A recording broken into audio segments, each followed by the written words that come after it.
보시면 오늘 우리가 해야 되는 파동이라고 하는 부분이야. 자, 너네 가지고 있는 책이 몇 페이지냐? 펴보십시오.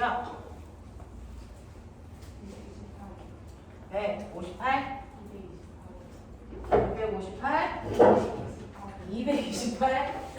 자, 228페이지 펴. 자, 228페이지 피시면 오늘부터 파동이라고 하는 거예요. 사실은 여기 있는 내용만 설명하면 그렇게 뭐 강대하거나 막 이럴 건 없는데, 그래도 여러분들이 중학교 1학년 때 파동 배운 거 아세요?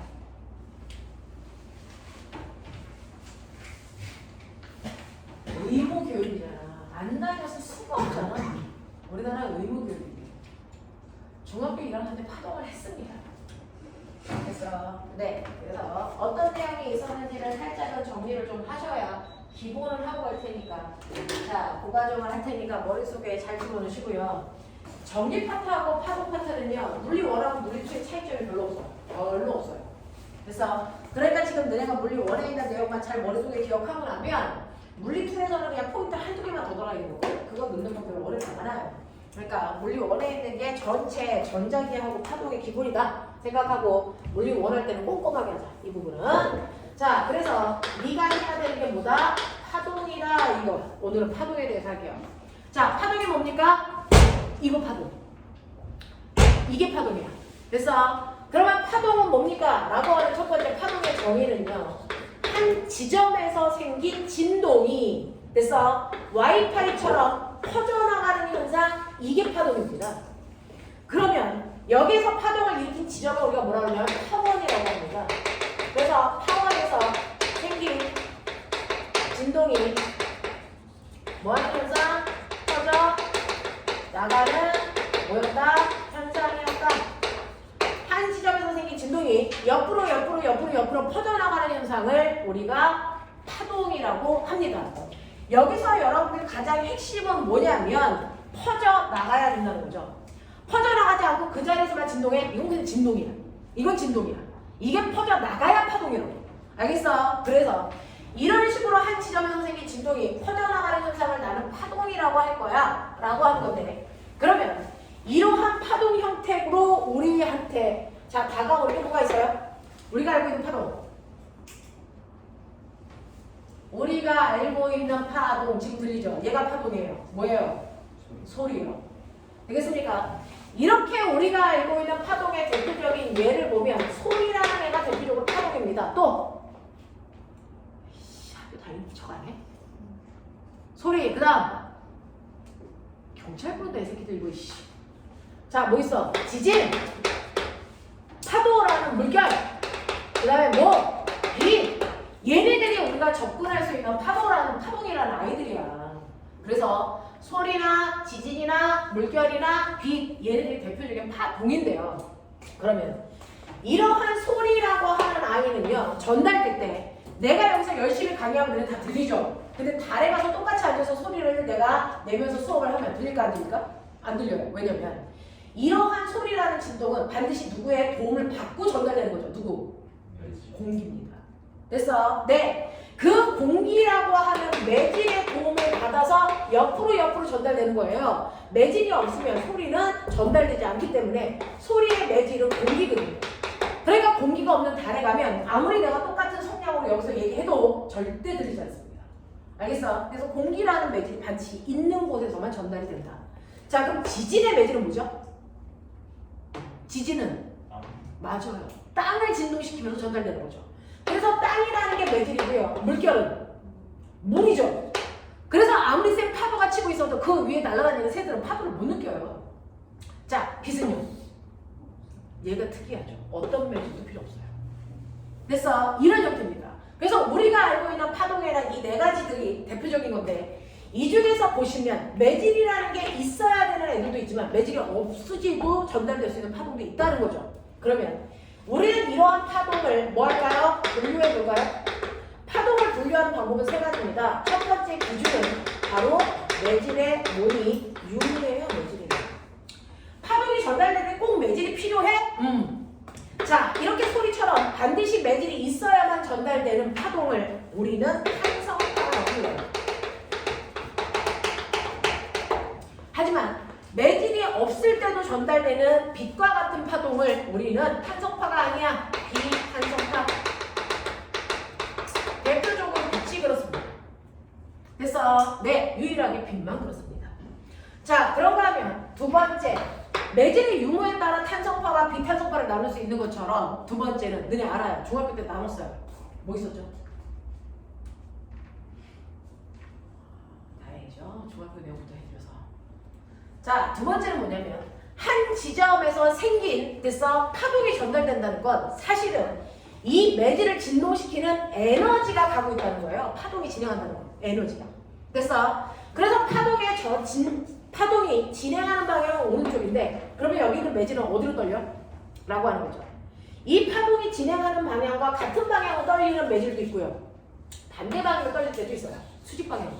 알겠습니까? 그래서 에너지 파동의 진행 방향과 거기에 있는 매질의 진동 방향 사이의 관계, 이 두 개가 어느 방향이냐 라고 하는 이 방향 사이의 관계에 따라서 방향이 만약에 나란하다면 무슨 파?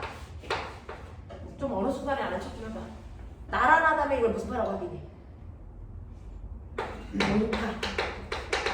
왜 몰라 근데? 궁금해서 묻는 거야. 혼내는 건 아니고. 왜 몰라? 학교에서 했는데 왜 몰라? 중1 때 영상을 안 보고. 아 이거 다 통으로 영상이 있어? 은우야 학교 안 다녔어? 우리나라 그때 전쟁 있었나? 그런가? 그런 걸로 할까? 자, 진행 방향과 진동 방향이 수직하다면 이걸 뭐라고 한다? 나는 파라고 부른다. 지금 기억하세요. 고등학교 올라가면 이거 안 해주고 시험에 배워. 당연히 알아야 되는 부분이거든요. 그래서 이렇게 파동이 진행할 때요. 그 진행하는 방향과 같은 방향으로 여기 있는 매질이 떨린다면 이걸 종파라고 하겠다. 그래서 파동이 진행하는 방향하고 수직한 방향으로 매질이 떨리고 있다면 그래서 이걸 횡파라고 하겠다. 이렇게 표현하는 거예요. 그러면 그 중에서 종파의 형태로 전달되고 있는 게 뭐냐면요. 됐죠? 네. 지금 내 목소리가 네 귀까지 가죠. 그 방향이 진행 방향인데 그 방향으로 공기가 떨리고 있어요. 알아요? 자, 그래서 대표적으로 종파의 대표적인 게 바로 듣고 계시는 음파입니다. 자, 근데 똑같이 음파인 건 맞지만 우리가 들을 수 없는 음파도 있는 거 아세요? 뭐예요? 그렇죠. 초음파. 그 다음에 지지파 중에서요. 지지 여기서 발생했다? 그래서 여기까지 와서 이 연기에서 지지가 발집됐다? 근데 지지파는요. 두 가지죠. 하나는 종파의 형태로 이렇게 진행해서 여기까지 오는 아이가 있고요. 하나는 횡파의 형태로 이렇게 진동하면서 여기까지 오는 애가 있죠. 자, 근데 보셨어요? 누가 더 빨리 올까요? 종파의 형태가 더 빨리 도착할까요? 횡파가 더 빨리 도착할까요? 종파입니다. 그래서 종파의 형태로 오는 애가 1등으로 도착했다. 그래서 그 아이를 1등 프리버리 웨이브. 그래서 이거를 우리가 지진파 중에 피파라고 합니다. 그래서 그리고 횡파 형태로 오는 아이가 2등으로 도착했다. 그래서 우리는 2등을 세컨드리 웨이브, 얘를 뭐라고 합니까? S파를 불러요. 무슨 말인지 알겠어? 그래서 당연히 P파가 종파이고 S파가 횡파의 형태를 띠겠죠. 알겠냐? 자, 그러면서 머릿속에 넣으세요. 종파는 얘네밖에 없어요. 음파, 초음파, P파, 끝. 알겠어? 그러면 나머지는 무조건 횡파. 되겠지? 그래서 종파 3개 외우십시오.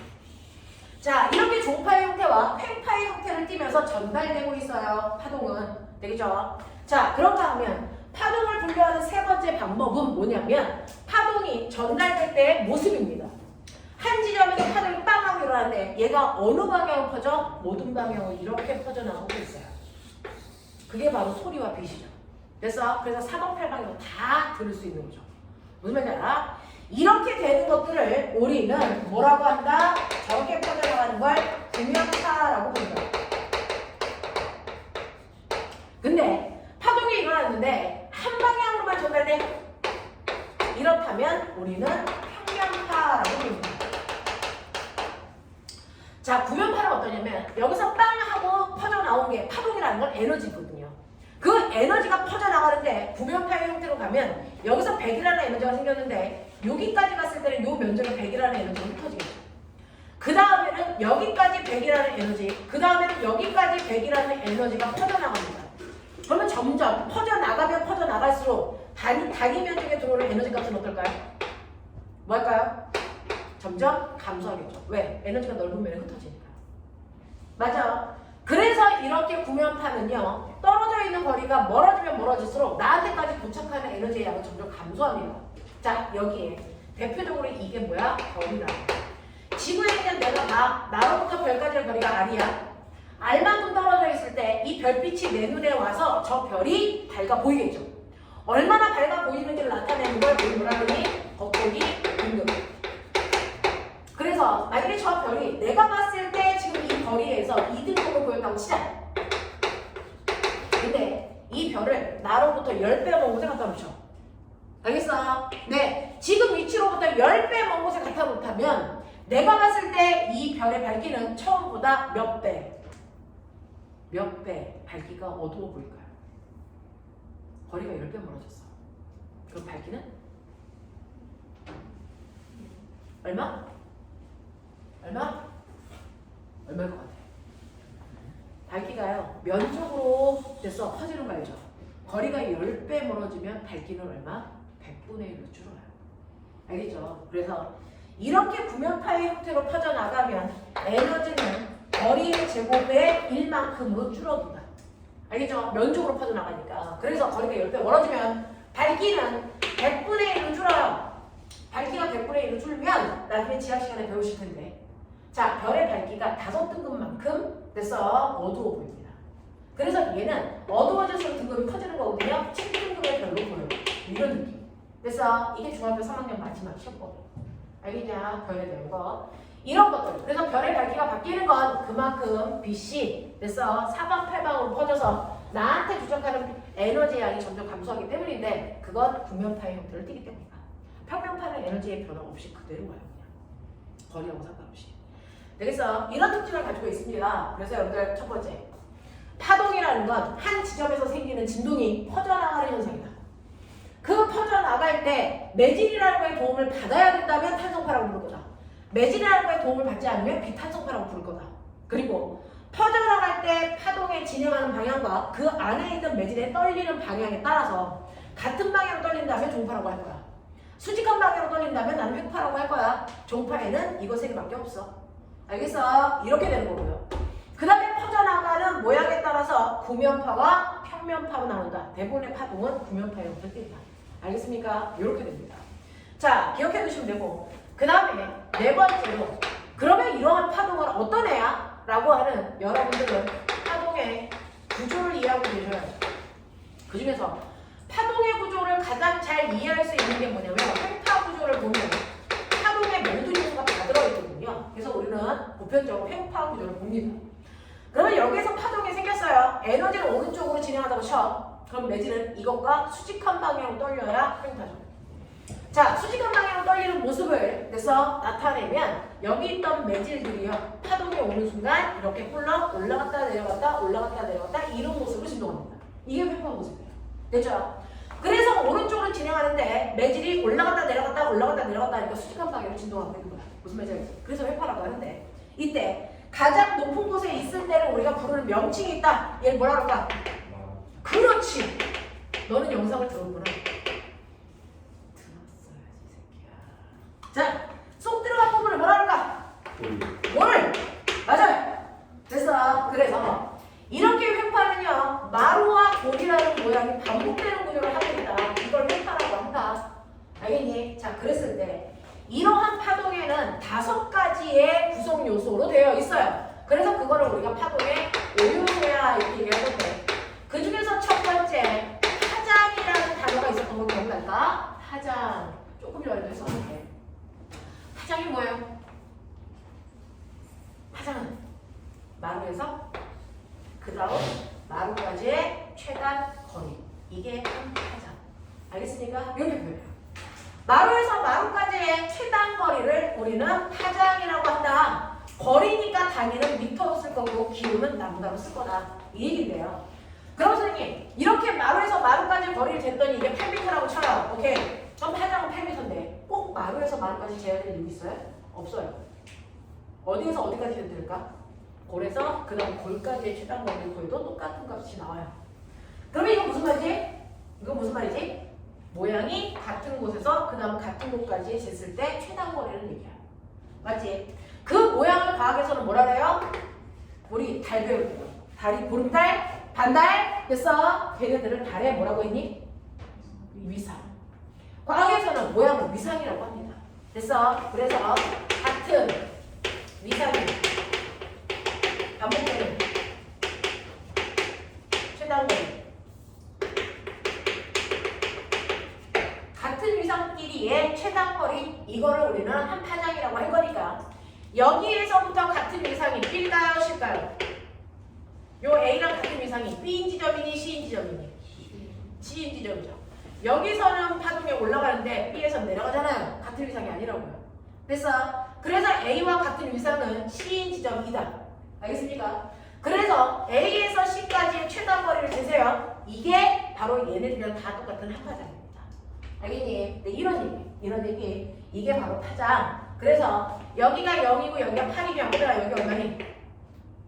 여기 얼마니? 4야. 요 폭이 대칭. 알겠습니까? 요 구조예요. 자, 그 다음에 두 번째. 그러면 마루에서 그 다음 마루까지 걸리는 같은 위상 간에 됐어? 최단 시간은 마루에서 그 다음 마루까지 걸리는 최단 시간 뭐라고 하면 좋겠어요? 거리는 파장, 시간은 주기라고 합니다. 됐어? 이거를 주기라고 하고요. 시간의 약자 t 쓰고 단위는 초 단위로 계산하니까 초 이렇게 표현합니다. 되겠어? 그래서 여러분 주기라는 건 마루에서 그 다음 마루가 생길 때까지 걸린 시간, 다시 말해서 한 번 진동하는데 걸리는 시간, 이게 주기예요. 되겠죠? 그래서 예를 들어서 얘는 여기서부터 여기까지 가는데 걸린 시간이 2초다. 그러면 얘는 주기가 2초인 파동이에요. 이렇게 가지면 되겠죠.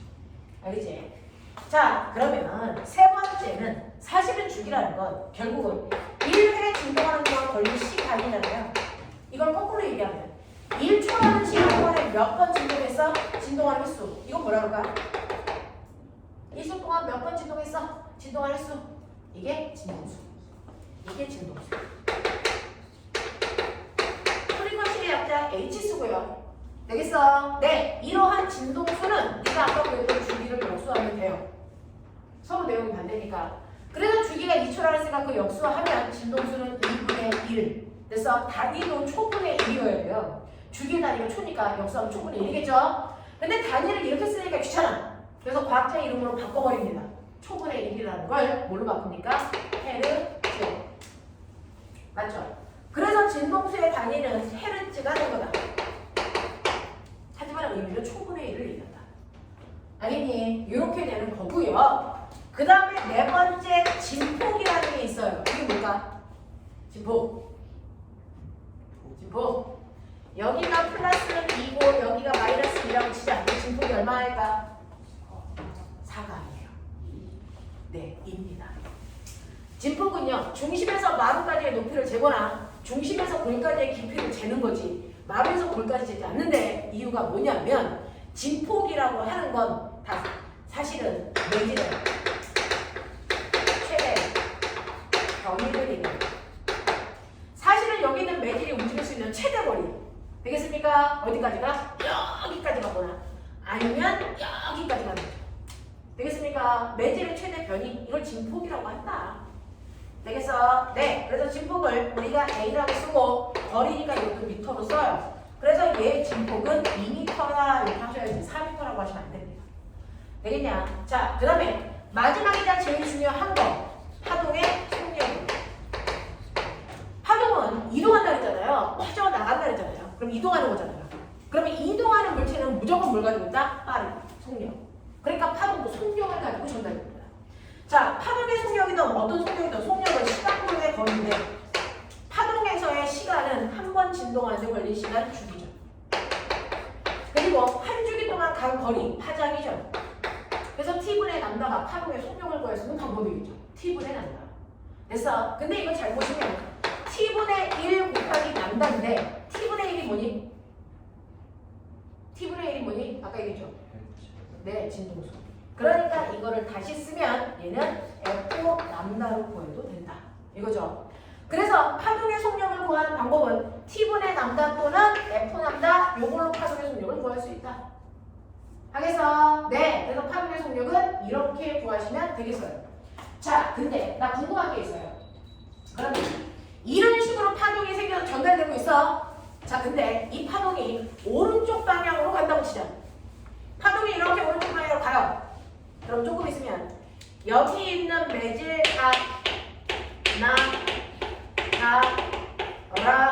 라고 하는 매질의 높이는 지금보다 어떻게 되냐? 이거 묻는 거죠.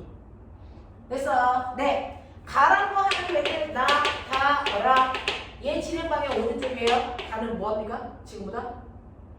올라가 내려가. 가라는 매질은 지금보다 높이가 어떻게 됩니까? 이게 무슨 말인지 아세요? 오른쪽으로 진행한다는 얘기는 이 모습이 점점 오른쪽으로 이동해 간다는 거죠. 그러니까 이 모습이 보라색 모습으로 이렇게 됩니다. 납득합니까? 그렇다면 하얀색에 있던 여기가 보라색 쪽으로 이렇게 내려와 이 높이로 가겠다는 얘기죠. 그러니까 조금 있으면 이게 내려갑니다. 자, 나는요 여기다가 보라색이 있는 여기로 얘는 뭐합니까? 올라가고요. 되겠습니까? 네. 다는요 여기다가 보라색이 있는 위치로 올라가셔야 돼요. 알겠습니까? 나는요 여기다가 보라색이 있는 위치로 이렇게 내보셔야 돼요. 됐어? 근데 만약에 파동이 오른쪽으로 가는 게 아니고 왼쪽으로 진행하는 파동을 그리거든요. 이게 어떻게 됩니까? 이 모습이 왼쪽으로 가서 이렇게 나타나요. 납득하니? 그렇다면 여기 있는 가의 위치는 뭐합니까? 내려가고요. 나의 위치 어떻게 됩니까? 분홍색으로 내려오셔야죠. 다의 위치 어떻게 됩니까? 올라가셔야죠. 나의 위치 어떻게 됩니까? 올라가셔야 됩니다. 알겠습니까? 이런 식으로요. 시험에서는 어떻게 나오냐면 이거 다 고등학교에 나오는 시험 문제인데 됐어? 매질의 운동 방향을 줍니다. 요거 아니면 요거 주겠죠? 이걸 통해서 파동이 오른쪽으로 진행하는 거냐 왼쪽으로 진행하는 거냐 판단하라고 나옵니다. 어렵지 않겠죠? 하겠죠? 네, 이런 식으로 해서 파동의 진행 방향을 예측할 수 있으시면 되고 이런 식으로 진행하는 파동들은 다 속력을 가지고 있다고요. 그 속력을 T분의 남다 또는 F남다로 여러분들이 계산하실 건데 됐어? 자, 이 파동의 속력은 뭐가 결정합니까? 가다가 속력은요 파동의 속력 다시 말해 빛은 공기에서 빠르니 물에서 빠르니? 공기에서 훨씬 빨라요. 되겠어? 그럼 공기 중에서 빛이 물속으로 들어가면 속력이 뭐합니까? 변한다는 거잖아요. 그럼 파동의 속력을 변화시키는 원인은 뭡니까? 라고 하는 다섯 번째 이 속력이 전체 문제의 핵심인데요. 파동의 속력은 변합니다. 됐어? 근데 그 파동의 속력을 결정하는 요소가 뭘까? 어디에 있을 때 빨라? 뭐는 느려? 라고 하는 파동의 속력을 결정하는 힘자.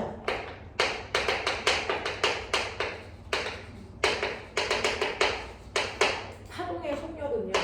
그 파동이 어디를 지나가냐라고 하면 매질의 상태와 성질에 따라서 파동의 속력이 결정됩니다. 매질의 상태와 성질에 따라서 파동의 성질은 결정된다. 알겠어? 그 중에서 매질을 필요로 하지 않는 빛. 난 매질이 필요 없어. 그쵸? 매질이 필요 없는 빛은 어떤 매질을 지나갈 때 속력이 제일 빠를까요? 매질이 필요 없는 빛은 매질이 있을 때도 전달되거든요. 그러면 어떤 상태의 매질을 지나갈 때 속력이 제일 빠를까? 아무것도 없는 진공을 통과할 때의 속력이 제일 빨라요. 우주에서의 속력이 제일 빠릅니다. 됐어? 그 다음 빛의 매질을 통과할 때가 그 다음 속력이 빠르고요. 그 다음 뭘 것 같아? 액체, 고체. 됐어? 이렇게 매질의 상태가 달라지면 빛의 전달되는 속도가 달라져. 그러면 우리가 알고 있는 광속은 어떨 때 속력을 광속이라고 했을까? 맞아요. 진공을 통과할 때 빛의 속력만을 우리는 광속이라고 합니다. 그 광속을 C로 쓰고 이 또한 F 남다로 계산하는데 선생님이 상대성 이론을 할 때 설명했죠. 광속은 뭐한다? 불변한다. 기억나요? 자, 이 광속은 불변한다는 얘기는 진공에서만 그런 거예요. 그래서 다른 데 오면 광속의 속력은 다 달라집니다. 자, 이때 이 파동이 이 빛이 진공에 있다면 진동수가 큰 빛도 있고 진동수가 작은 빛도 있죠. 그래서 예를 들면 뭐? 너네 빛의 삼원색 불러. 빛의 삼원색. 빨, 네, 소, 다. 이 중에서 진동수가 누가 클까요? 누가 클까요? 에너지가 큰 애가 커. 에너지가 큰 빛이 무슨 색? 파란색. 됐어. 그래서 빨간색의 진동수는 1, 초록색은 10, 파란색은 100의 진동수를 갖는다고 치자. 됐어. 네. 이런 빛들이 우주 공간에 옵니다. 그래도 진동수하고 상관없이 광속은 똑같아야 된대요. 알겠어? 그러니 빨간색 빛의 속력도 100이고 초록색도 100이고 파란색도 100의 속력을 가져야 된다는 얘긴데, 그러려면 파장의 길이는 빨간색은 얼마? 100. 초록색은 10, 파란색은 1의 파장을 갖겠죠. 무슨 말인지 알겠어? 자, 이런 식으로요. 실제로 빛은요, 진동수가 커지는 만큼 파장은 짧아져 항상 광속이 일정한 상태를 유지합니다. 알겠냐? 그러니까 빛의 진동수는 빛의 파장으로 광속으로 계산하시면 되겠죠. 두 개가 항상 반비례 관계니까. 알겠냐? 이런 관계를 가지고 있어요. 그래서 진공에서는 진동수와 상관없이 속력이 일정합니다. 그래서 왜? 매질이 속력을 결정하는 거기 때문에 같은 매질을 지나갈 때는 빛의 색깔에 따라서 속력이 달라지지 않는다. 알겠어요? 네, 빛은 빨간색의 빛이든 초록색의 빛이든 파란색의 빛이든 다 빛이니까 같은 매질을 지나갈 때는 속력이 다 같아야 된다. 알겠습니까? 이런 얘기야. 자, 그래서 이렇게 파동의 속력을 결정하는 건 매질입니다. 같은 매질을 지나갈 때는 속력이 똑같아요. 그러니까 내가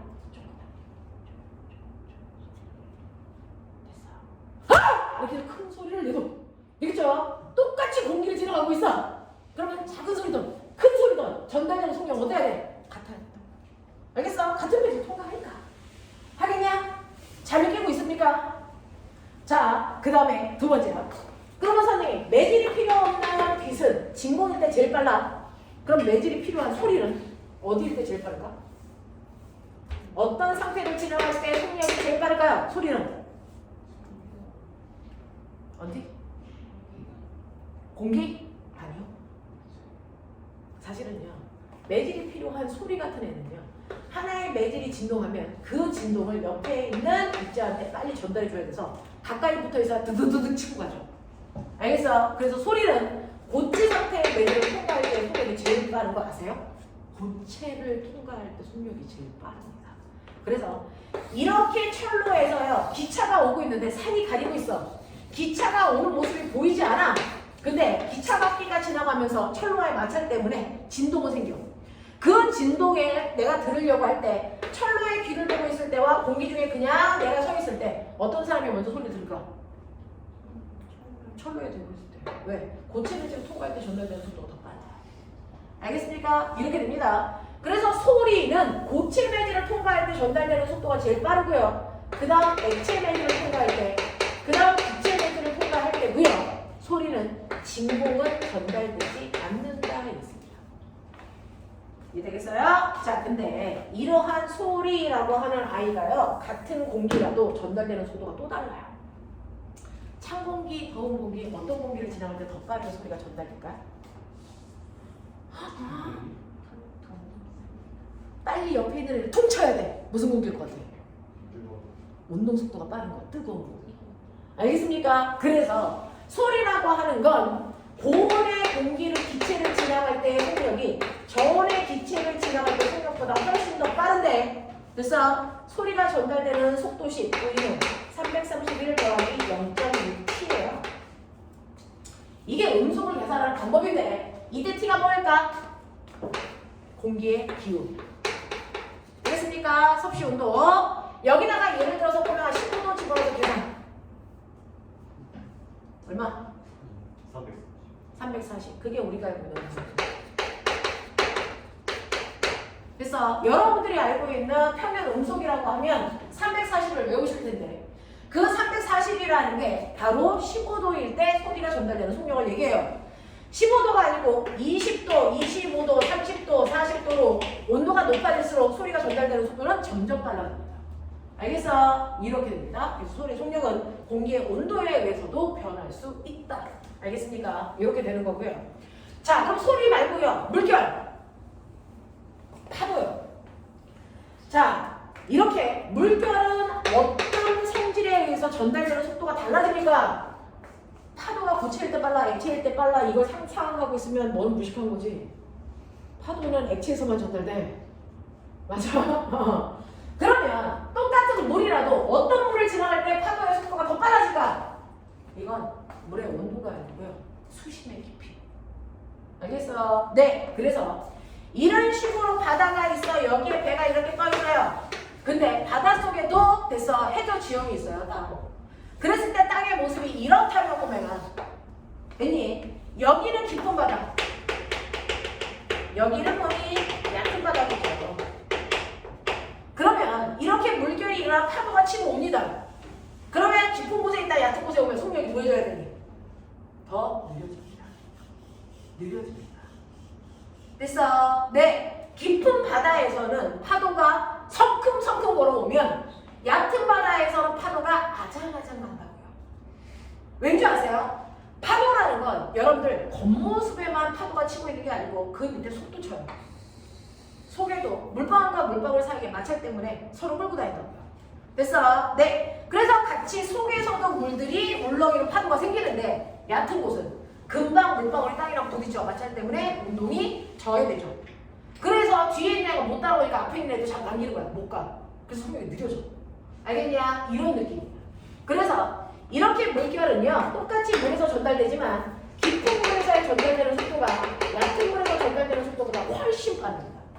됐어? 그러니까 같이 1초 동안에 한 번 진동하는 동안 얘는 성큼 가서 마루와 마루 사이의 거리가 멀다면 얘는 아장아장 가고 있기 때문에 마루와 마루 사이의 거리가 짧아집니다. 너네 아까 얘기했죠? 속력을 구하는 방법은 F 람다다. 깊은 물에서 얕은 물로 간다는 얘기는 속력이 느려진다는 얘기야. 속력이 100이었다가 10됐다고 치자.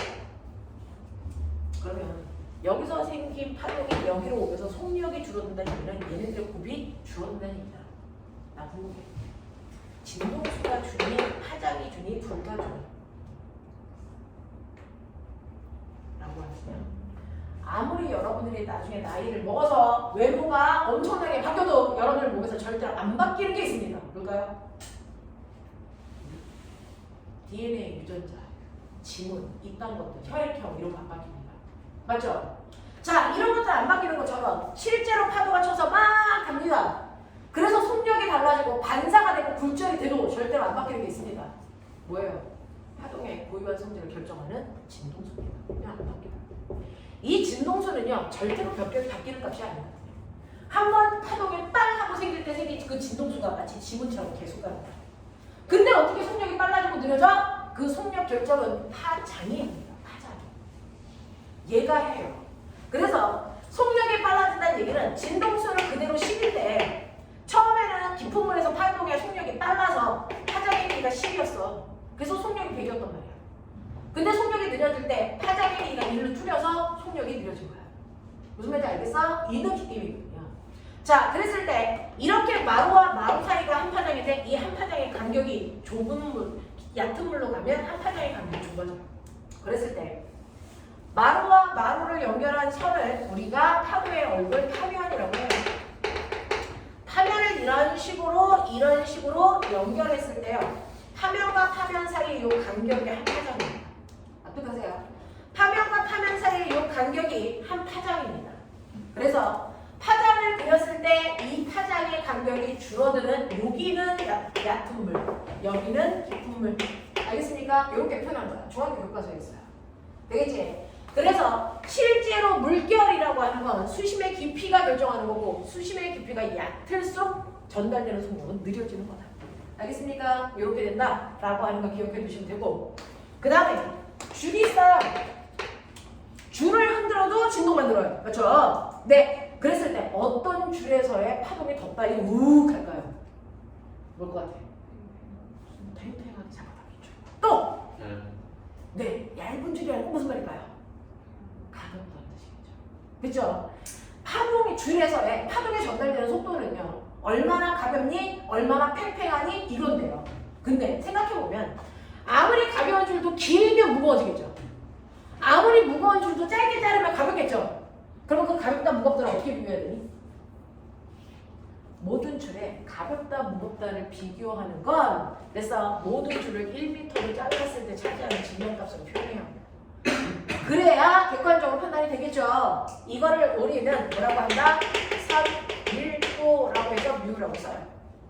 그래서 줄에서 파동이 전달되는 속력은요. 루트 그냥 그래. 그래서 선밀도분의 장력이야.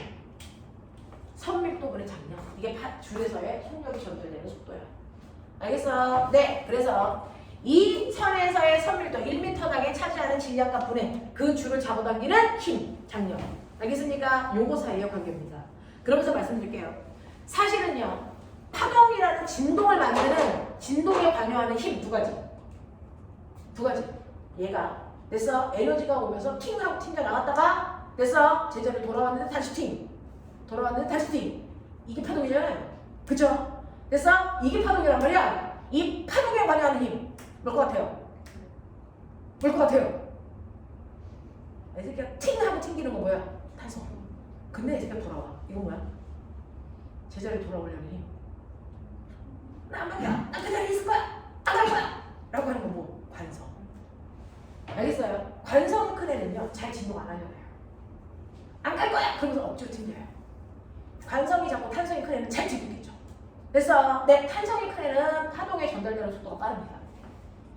관성이 큰 애는 안 움직이려고 그러니까 전달되는 속도가 느립니다. 그래서 실제로 파동이 전달되는 속력은 마치 여러분들이 보시는 것처럼 그래서 진동하지 않으려는 관성의 크기와 그래서 잘 튕기려는 탄성의 크기 사이가 관계예요. 줄에서는 탄성의 크기를 땡길수록 탄성의 크기가 커지니까 잘 땡겨줘야 되는 거고 관성의 크기는 질량이라고 했으니까 질량. 알겠습니까? 모든 파동의 속력은 결국은 얘가 결정한다. 결국은 얘가 결정한다. 그걸 가장 단적으로 잘 보여주는 게 줄에서의 속력이다. 알겠습니까? 그래서 이 탄성이라는 건 관성과 탄성의 크기 차이에 결정된다. 되겠습니까? 이런 얘기입니다.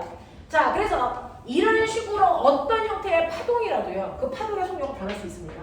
그 파동의 속력을 변화시키는 원인은 매질입니다. 매질. 어떤 매질을 통과하느냐에 따라 파동의 속력은 매질에 맞춰서 바뀝니다. 알겠냐? 이렇게 된다. 그래서 각각의 파동이 어떤 매질의 성격에 영향을 받는지를 보여드린 거야. 여기까지 납득해? 네, 이런 식으로 된다고요.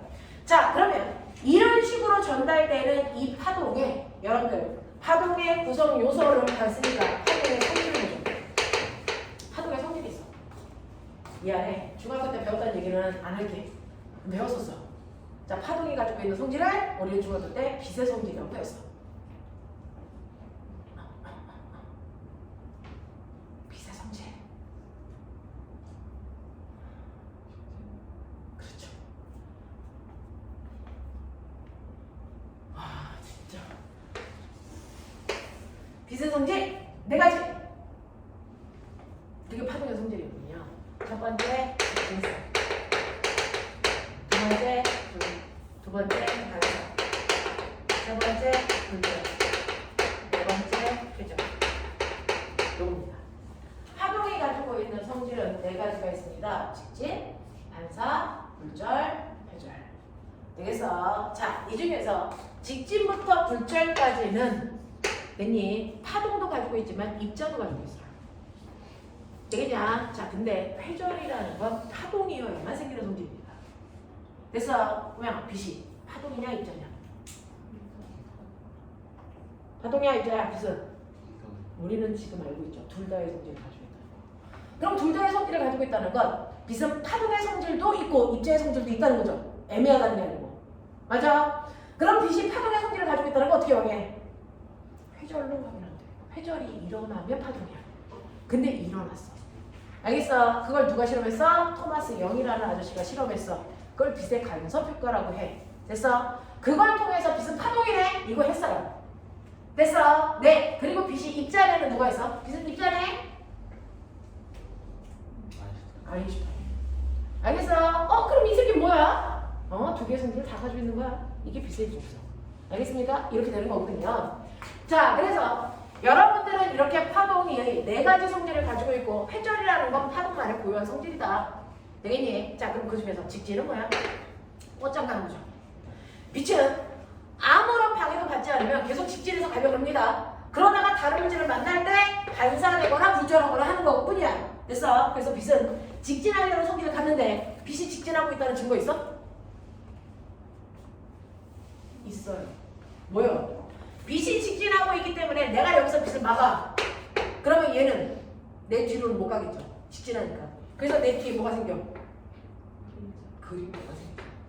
됐어? 그래서 여러분들 그림자가 생기는 원인이 바로 빛이 직진하고 있기 때문이야. 빛이 직진하지 않고 꿀렁꿀렁 방향성이 없다면 내가 가려도 내 뒤로 가는 빛은 존재할 수 있어요. 이런 거잖아.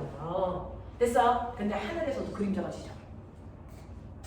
너 이번에 시험 보고 이 새끼야. 하늘에서도요. 저 빛이 가려지는 그림자 현상이 생겨. 그것 때문에 뭐가 나타날까? 일시고 일시.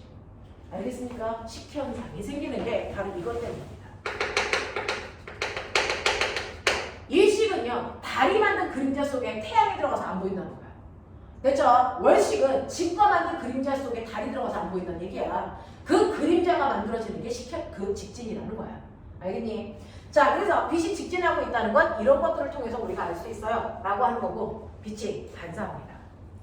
자, 이렇게 직진하던 빛이 가다가 어떤 물질을 만나면 띵프가 갈 수 없을 경우에는 팅하고 되돌아 나오죠.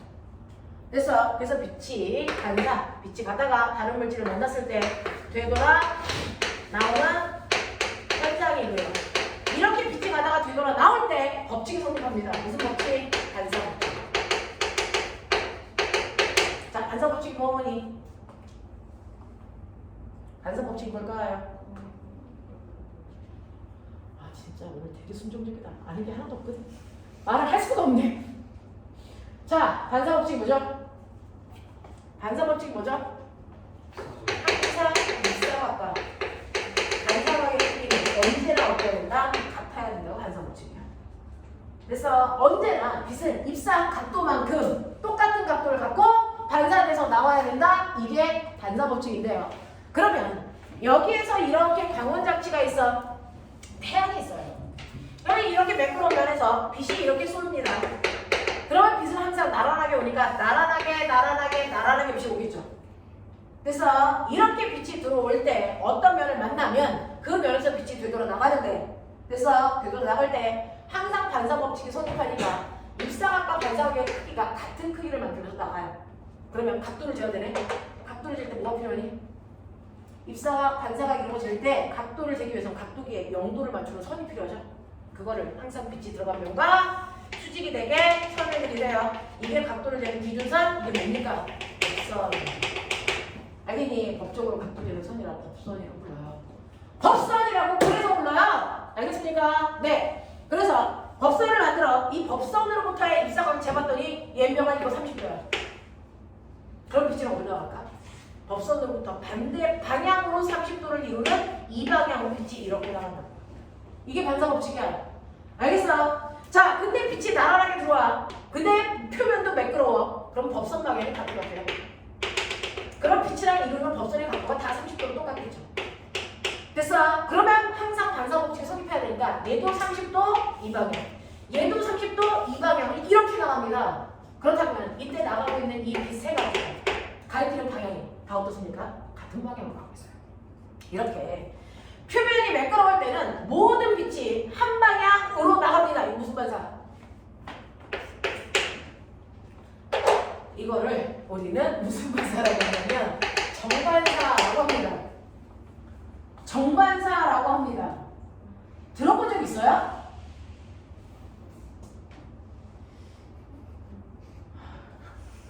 역대 우리나라에서 가장 무식한 학년이야, 너네가. 코로나 시대 아이들. 배운 게 아무것도 없어.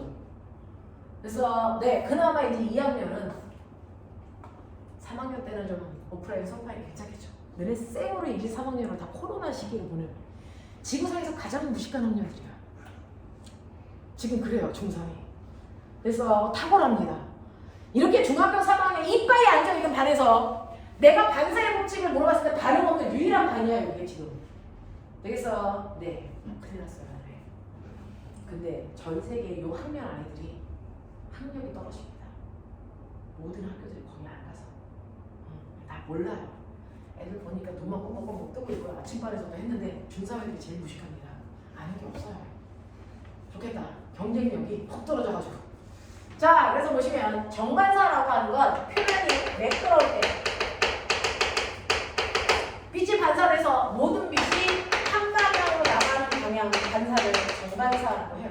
근데 표면이 매끄럽지 않으면 표면이 매끄럽지 않아요. 이렇게 되면 되겠죠? 광원에서 빛이 나와. 근데 얘가 이렇게 평행하게 빛이 나온단 말이야.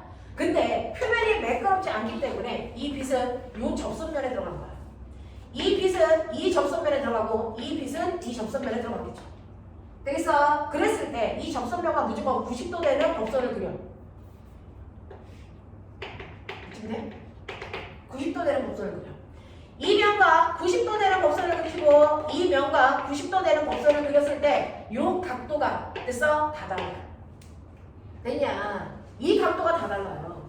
이 평행한 빛을 더 세분해서 그리시면 이렇게도 오겠죠. 그러면 이 면에 이렇게 접선을 그리시면 법선은 여기 있단 말이죠. 무슨 말인지 알아? 그랬을 때 각각의 법선으로부터 요 각도를 제시해 보셔요. 이건 5도, 이건 30도, 이건 10도 이쯤 된다면 반사는 5도니까 법선과 반대 방향으로 5도 기울은 이 방향으로 빛이 나오는 거예요. 얘는 30도니까 법선을 기준으로 반대 방향으로 30도 되는 이 방향으로 빛이 이렇게 갈 거예요. 알겠냐? 이 빛은 10도니까 법선과 반대 방향으로 10도 되는 곳으로 빛이 이렇게 날아오겠죠. 그랬을 때 이 반사되는 방향 이 세 가지 얘 향하는 방향이 다 지각각이에요. 무슨 말인지 알겠습니까? 이렇게 표면이 울퉁불퉁하면 그렇죠? 모든 빛이 모두 다 다른 방향으로 나갑니다. 그거를 오히려 빛이 모든 방향으로 반사되고 있어. 그래서 왜 표면이 거치니까 이걸 나는 난장갑 반사, 난반사라고 부를 거야. 이렇게 된단 말이야. 되겠니? 오빠야! 자, 이렇게 되죠. 근데 어떤 반사를 해도 상관없어요. 정반사를 하든 난반사를 하든 모든 반사는 반사 법칙을 따릅니다. 그러니까 항상 입사각과 반사각이 같아야 됩니다. 그래서 이렇게 나가. 근데 문제는 한 방향으로 나가? 모든 방향으로 나가? 이거 보이니? 칠판에서 지금 어느 방향으로 빛이 나가니? 한 방향이야 모든 방향이야? 잘 봐. 한 방향이야 모든 방향이야? 한 방향으로 나가는 거 보이죠? 그럼 너 병원 가야 돼. 정신병원 가야 돼. 귀신이 보여요. 똑같은 말이야 이 새끼야. 빛이 보여요. 이거 귀신이 보여요. 같은 말이야 이 새끼야. 빛은 안 보여. 빛이 나가는 게 왜 보여? 어? 어? 왜? 왜? 왜 우는 거야? 자, 그래서 빛이 한 방향으로 나가요? 모든 방향으로 나가요? 이거는 이론적으로 그런 거죠. 실제로 빛이 한 방향으로 나간다? 모든 방향으로 나간다? 안 보인단 말이야. 근데 그렇게 얘기해요. 이거요. 한 방향으로 나가는 거 내 눈에 보이지 않지만 증거가 있어요. 한 방향으로 나가는 아이들은 주변에 있는 경치를 비치는 모든 방향으로 나가는 아이는 주변의 경치를 비치지 않고 단지 그 밑에만 볼 수 있어요. 예를 들어 아침에 거울 보고 머리 감고 왔죠. 거울에 네 얼굴이 뭐하나? 비치죠. 거울에서 무슨 반사가 일어나고 있어? 정반사를 하고 있기 때문에 비치는 거예요. 알겠어? 그래서 잔잔한 호수에 가면 주변의 경치가 비칩니다. 왜? 잔잔한 호수면이 매끄러우니까. 근데 거기다가 조약돌을 던지면 물결이 일어나죠. 표면이 거칠어지죠. 주변의 경관 비치지 않습니다. 알겠습니까? 이거예요. 그래서 이렇게 표면이 매끄러운 곳에서는 한 방향으로 빛이 나가기 때문에 주변을 비칠 수 있고요. 모든 방향으로 빛이 나갈 때는 주변이 비치지 않고 다시 그물치만 볼 수 있어. 그럼 꼬맹아 칠판 만져봐. 매끄러울까? 거칠까? 이거 거칠어요. 됐어. 그래서 이 앞에 가면 여러분들 얼굴은 비치지 않습니다. 단지 칠판에 있는 글씨만 보일 뿐이죠. 칠판이 매끄럽게 느껴지는 건 네 몸에 있는 감각기관이 둔해서 그런 거예요. 이게 매끄러우면 꼬맹아 판서가 안 돼. 분필이 부서져서 묻어나는 거잖아요. 그러려고 얘는 대단히 거칠게 만들어 놓은 거야. 촘촘하게. 알겠어? 그래서 칠판은 매끄럽지 않습니다. 그래서 얘는 난반사하고 있어요. 그래서 빛이 모든 방향으로 골골 퍼져요. 근데 요즘에 도시 예쁘게 만들려고 건물 벽을 대단히 매끄러운 대리석이나 거울 같은 걸로 만들어요. 맞아요? 네. 그래서 빗을 한 방에 하고 모읍니다. 연병을. 그래서 옛날에는 우리 조상들이 궁을 짓거나 집을 지을 때 벽을 뭘 만들었게? 돌 또는 흙이야. 그래서 난반사를 시켜. 그래서 빛이 모이지 않고 흩어져. 그래서 여름에도 시원해. 알겠냐? 근데 연병을 요즘은 고층 빌딩 다 표면이 매끄러워. 알겠냐? 그래서 빛을 모으는 양이 훨씬 많아. 그래서 건물 주변은 열나 더워. 그래서 그 열섬 효과라고 해. 그것 때문에 도시들이 점점 더워지고 있어요. 알겠냐? 이런 거. 자, 그래서 이런 식으로 정반사와 난반사라는 게 뭔지를 보셔야 되는데 어떤 반사를 하든 상관없어요. 표면이 빛이 한 방향으로 가든 모든 방향으로 가든 결국은 반사의 법칙을 성립해요. 그래서 네, 이거고요. 그 다음에 이렇게 반사가 될 때 꼬매가 생각해봐. 파동이 왔다는 얘기는 파동은 마루골 이거 반복이잖아. 부딪혔어. 마루로 부딪혔어. 그럼 반사될 때 어떻게 될까? 마루로 부딪히면 마루로 반사돼서 나갈까? 아니면 골로 바꿔서 나갈까? 이 생각도 해보자. 반사될 때 위상은 변해 안 변해? 로 나누시면 반사되는데요. 위상의 변화가 없어. 위상이 그대로 나가요. 이걸 자유단 반사라고 합니다. 그래서 부딪히는데 위상이 180도로 바뀌어서 나가. 이거를 우리는 동정단 반사라고 해요. 여기에 있는 정반사와 난반사는 중학교 때 배우는 거고요. 이건 고등학교 때 배우는 겁니다. 고정단 반사와 자유단 반사. 그래서 이거는 반사될 때 위상은 어떻게 되는데? 라고 하는 겁니다. 예를 들어서 말뚝이 있어. 여기에 실을 빽빽하게 꽉 묶어서 놔. 그래놓고 너네가 흔들어. 그러면 여기서 파동이 와가지고 여기서 파동 탕 하고 부딪힐 거 아니에요. 자, 부딪힐 때 실을 꽉 묶었기 때문에 실이 위아래로 진동할까 안 할까? 안 하겠죠. 그 자리에 고정되어 있죠. 자, 고정되어 있어서 파동이 더 이상 못 가니까 돌아와. 반사하겠죠. 어떻게 올까요?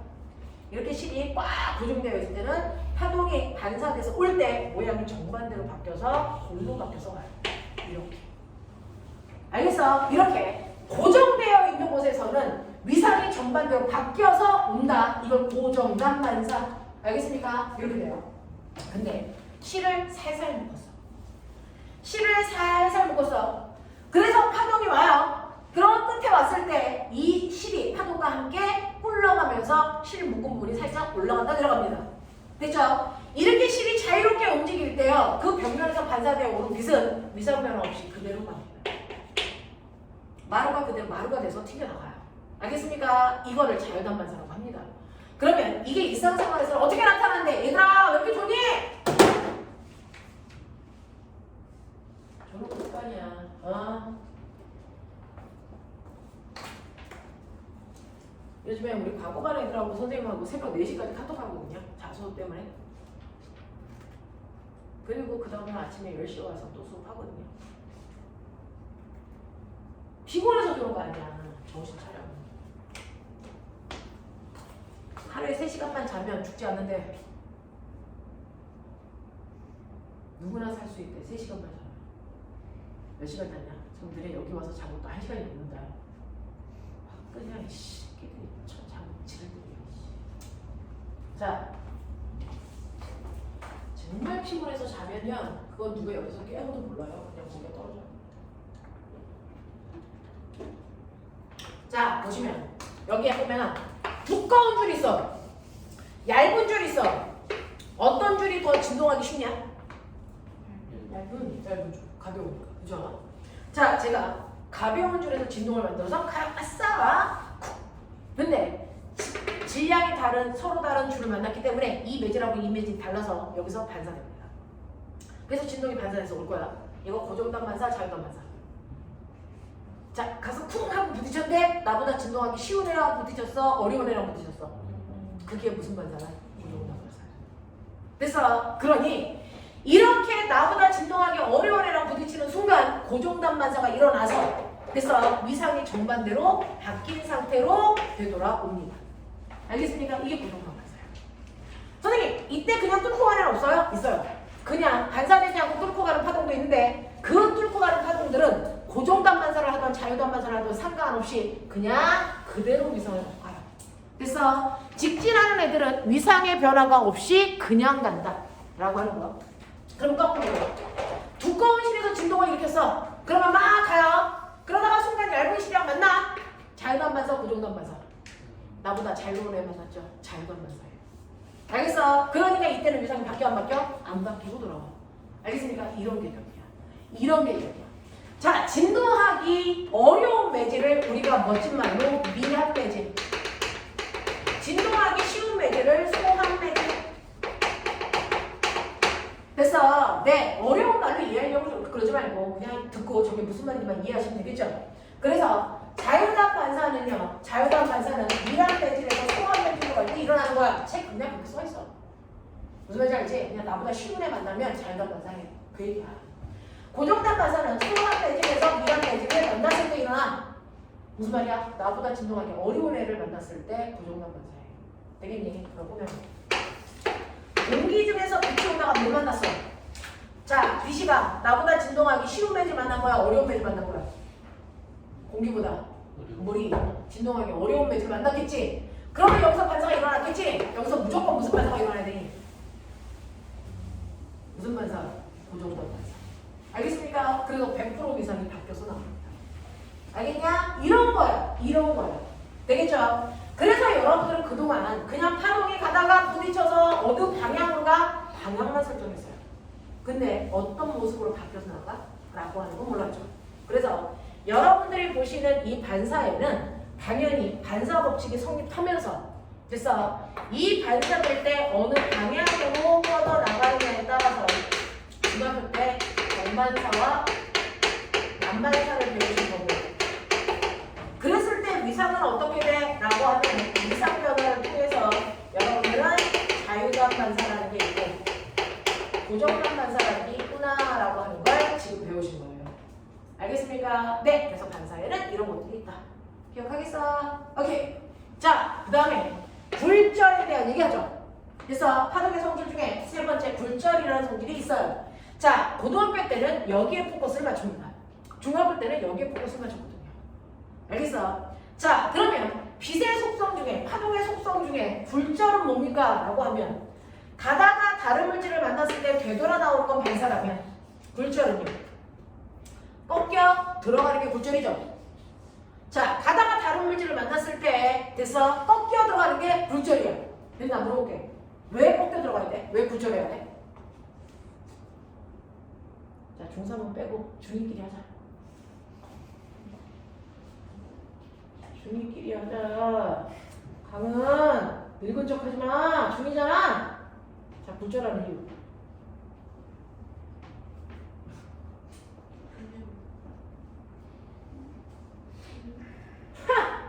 서로 중2가 아닌 척 하기는 죽고 싶냐 지금 너? 굴절하는 이유가 뭐예요? 공기 중에서 빛이 가다가 왜 물속으로 들어갈 때 꺾여 들어가야 돼? 네. 매질이 달라지면 파동에 전달되는 뭐가 달라요? 속력이 달라요. 속력이 달라지기 때문에 직진할 수 없습니다. 휭니다. 알겠어? 그래서 굴절하는 이유가 뭡니까? 라고 하면 이렇게 빛이 굴절하는 이유는 매질마다의 빛이 전달되는 속력 차이 때문에 직진할 수 없어서 꺾여 들어갑니다. 속력 차이. 매질마다의 속력 차이. 됐어? 네. 그러면 매질의 속력 차이가 별로 없으면 별로 안 꺾여. 많으면 많이 꺾여. 됐어? 네. 그래서 속력 차이에 따라서 꺾이는 빈도가 달라져요. 됐어? 비율이 달라져요. 그 꺾이는 비율을 우리는 뭐라 한다? 이거를 굴절률이 달라진다. 그러니까 확 꺾이면 A 분하고 B 매질의 속력 차이가 크네. 조금만 꺾이면 둘의 속력 비슷하네. 이런 얘기야. 알겠어? 굴절률이라고 합니다. 자, 그러면 이러한 굴절이 일어날 때도 당연히 반사가 일어날 때 반사 법칙이 성립하는 것처럼 굴절이 일어날 때도 당연히 굴절 법칙이라는 게 성립해. 굴절 법칙을 우리는 다른 말로 뭐라고 하니? 스넬 법칙. 이렇게 얘기하는 거야. 알겠어? 스넬이라는 아저씨가 가르쳐줬다. 스넬 법칙이라고 하는 게 굴절 법칙이야. 자, 그러면 이 굴절 법칙에 대해서 배우기 전에 꼬맹아 굴절의 기본을 알아야죠. 굴절의 기본을 알아야죠. 이렇게 빛이 공기 중에서 물속으로 들어갈 때 직진하던 빛 중에 일부는 반사해서 나갈 거고 일부는 꺾여 들어가죠. 됐어? 네, 그랬을 때 각도를 재고 싶어? 뭐부터 그려? 각도 재려면 그렇죠, 법선. 법적으로 각도 재는 선 법선. 알겠습니까? 네, 그랬을 때 이게 무슨 각? 입사각. 이게 무슨 각? 반사각. 딱 봐도 알겠죠? 큰 똑같아.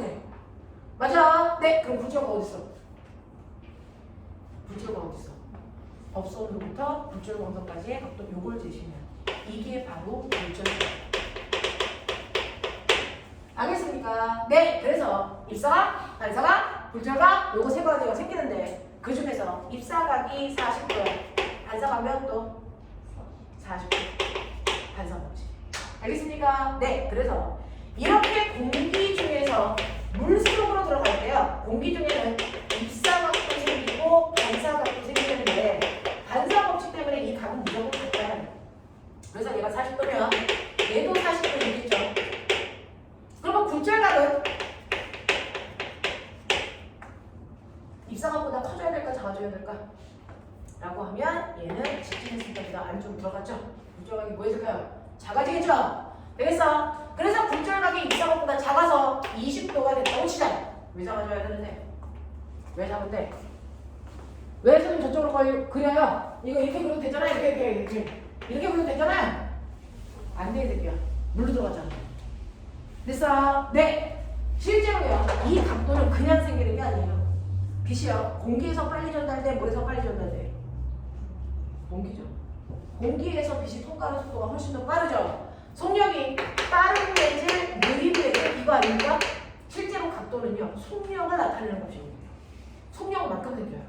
그래서 속력이 빠른 쪽에 생기는 각이 무조건 큽니다. 속력이 빠른 외질 쪽에서 생기는 각도가 무조건 속력만큼 큽니다. 알겠어? 네, 그래서 각도 차이가 속력 차이입니다. 알겠지? 그래서 느린 외질 쪽에 생기는 굴절각이 작은 겁니다. 여기 이해돼요? 이해되겠어요? 오케이. 제가 입사각은 조금 키울게요. 50도. 그럼 반사각은 무조건 따라가야 돼요. 50도. 반사각 필요. 굴절은 어떻게 될까요? 커질까 작아질까 그대로일 거야. 찍어. 어떻게 돼? 확실히 갖고 얘기해! 커져 작아져 그대로야. 확실히 가져가.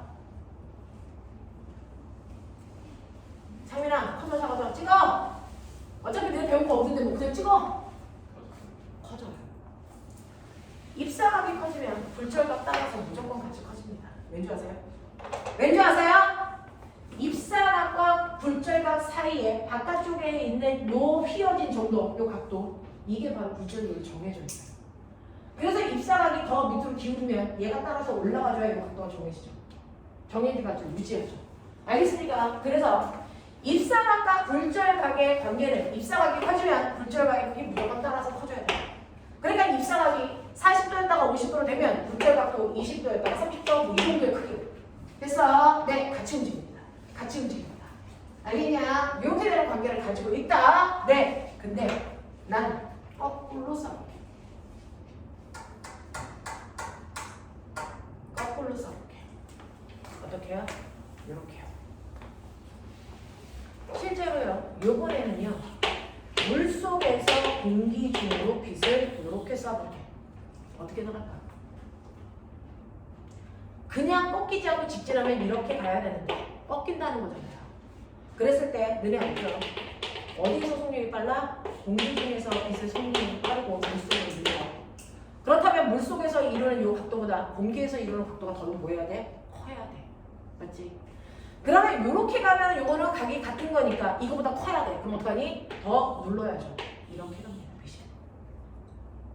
이해돼? 이런 느낌이야. 그래서 그동안 우리가 중학교 때 배웠던 모든 그림은 물에서 공기로 아니 공기에서 물로 갔지만 거꾸로 갈 수 있다. 거꾸로요. 여러분들이 보시는 것처럼 물 속에서 공기 쪽으로 갈 수 있어요. 그러면 물 속에서 생긴 요 각도가 무슨가? 멋진 말. 요 각도 무슨가? 입서. 그럼 여기서 반사되는 애들도 있겠죠? 요거 무슨가? 당연히 반사.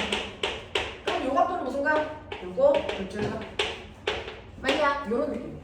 요런 느낌이야. 그래서 물속에는 입사각과 반사각이 생기고 공기에는 굴절각이 생긴다. 맞아. 근데 요번에는 각도는 누가 크다? 굴절각이 더 크다. 왜? 여기가 속력이 빠르니까. 여기가 속력이 느려져. 맞지? 그랬을 때 이때 입사각의 크기가 얼마라고 할까? 네, 입사각의 크기가 50도, 반사각 50도, 근데 굴절각 열락커 80도. 이런 느낌. 근데 내가 입사각을 크게 할게. 조금 더 크게 할게. 그럼 굴절각 더 어두워. 근데 신기하게 뭐 어떻게 수면과 나란하게 이렇게 굴절각이 90도야. 그게 가능해. 그래서 입사각을 크면 굴절각 따라서 커지는데 어느 정도가 되면 굴절각이 정확하게 수면과 나란한 90도를 이루게 됩니다. 납득합니까? 그래서 입사각을 크게 해서 60도를 만들어서 그랬더니 반사각도 60도가 되는데 굴절각도 80보다 커져서 이 새끼가 90 됐어. 신기하죠? 이제 더 신기한 거 보여줄게. 더 신기한 거 보여줄게. 자, 뭐냐면 여기서 1도라도 입사각을 더 크게 하면 굴절각 어떻게 될까? 굴절각 어떻게 될까? 입사각이 커지면 얘를 줬죠. 굴절각 커지죠. 왜 주저합니까? 그럼 어떻게 될까요? 90도보다 더 커집니다. 그럼 어떻게 될까요? 이렇게 돼요. 실제로 굴절이라는 건 다른 매질로 빠져나가야죠. 안 나간다. 다시 들어옵니다. 굴절각이 너무 커서. 굴절각이 너무 커지면 밖으로 못 나가고 다시 안으로 들어와요. 자, 이때의 굴절을 우리 뭐라 그러나? 전반사. 굴절이 아니라고 전부 다 반사된 것처럼만 보이죠. 그래서 이걸 전반사라고 합니다. 자, 그랬을 때 내가 얘를 1도라도 더 크게 해서 61. 그랬더니 반사각도 61. 그러면 굴절각 얼마? 얼마? 90. 1이 되게 되죠? 아니에요. 61을 가고요. 왜 그런지 아세요? 반사각도 61도짜리 있죠? 굴절각은 90이라서 여기 들어와야 되죠? 그랬을 때 같은 매질에 광선이 두 가닥이 생기지 않습니다. 이 굴절 광선이 반사 광선에 붙어버려요. 그래서 60도로 통합됩니다. 알겠습니까? 네, 안으로 들어오는 순간 굴절각이라는 게 없어져. 그냥 반사 광선이 다 붙는 거예요. 그래서 전부 다 반사되는 형태가 생긴다고. 전반사라고요. 알겠습니까? 이런 형태를 우리 뭐라 그럴까? 전반사라고 하고, 이 전반사가 일어나기 직전 되게 신기하게 굴절각이 90도를 만드는 입사각의 크기를 그 물질에 뭐라고 한다? 얘를 바로 임계각이라고 한다. 그러니까 입사각을 임계각만 알면 그 임계각보다 각도를 1도라도 높이는 순간 그때부터 전반사가 무조건이 나옵니다. 이것들이 신기한 얘기입니다. 바닷속에 들어가본 적 없죠. 수영을 좀 잘하는 분들 있을 거니까 선생님도 수영을 못합니다. 바닷속에 들어가 있는 영상을 한번 보시면 됐죠? 네. 망망대해 바닷속에 들어가면 바닷속에서 하늘을 보면 어떻게 볼 거니? 바닷속에서 물속에 들어가서 하늘을 보면 어떨 것 같아요? 네가 바닷속에서 하늘을 보면 하늘이 어떻게 보일까? 뻥 뚫린 멋진 하늘이 보이겠죠? 안 그렇습니다. 딱 요만큼만 하늘이 보이고 여기부터는 깜깜하게 하나도 안 보여요. 바닷속에 들어가서 이렇게 망망대해 보는데 딱 내려놨대 요만큼만 하늘이 보이고 그 옆에는 빛이 하나도 바꾸는 거라서 까맣습니다. 깜깜합니다. 자, 이거를 우리가 스네리 창이라고 그래서 이걸 스네리 창이라고 하는데 신기해요. 스네리 창이라고 합니다. 여러분들이 수영을 해서 이리 오잖아요. 그러면 요만큼만 하늘이 보이고 여기는 또 깜깜하게 안 보여요. 되겠어? 자, 그러면 이게 왜 생기는 겁니까? 라고 하면 보면은 이게 생기는 이유는요. 여기 기준으로 해서 빛을 네가 눈으로 여기를 이렇게 쏘고 이렇게 쏘고 이렇게 쏜 거야. 그리고 여기 빛을 이렇게 해서 쏜 거야. 맞아? 그랬을 때 보면은 얘를 법선을 그려보세요. 법선을 그려보시면 옆으로 가는 갈수록 입사각이 왜 주고 있니? 입사각이 점점 뭐 해지고 있어? 커지고 있어. 그래서 입사각이 커지다가 딱 여기 왔을 때 이 입사각의 크기가 뭘까? 임계각이야. 그래서 그거보다 조금이라도 더 커지는 여기서부터는 무슨 반사가 일어나니? 전반사. 됐어? 그래서 밖으로 나가는 빛이 없고 다시 다 들어와. 그러니까 내가 하늘을 볼 수 있는 게 없어요. 신기해. 신기롭습니다. 되겠어? 이렇게 되는 거야. 이렇게 되는 거야. 이러한 전반사를 이용한 대표적인 게 뭐 있는지 아세요? 여기까지만 하고 잠깐만 끌어드릴게요. 이러한 전반사를 이용한 대표적인 게 너네가 없으면 안 되는 핸드폰 통신할 때 쓰는 통신선. 우리나라 통신선이 뭐게요? 강, 선, 유, 광케이블 들어봤어요?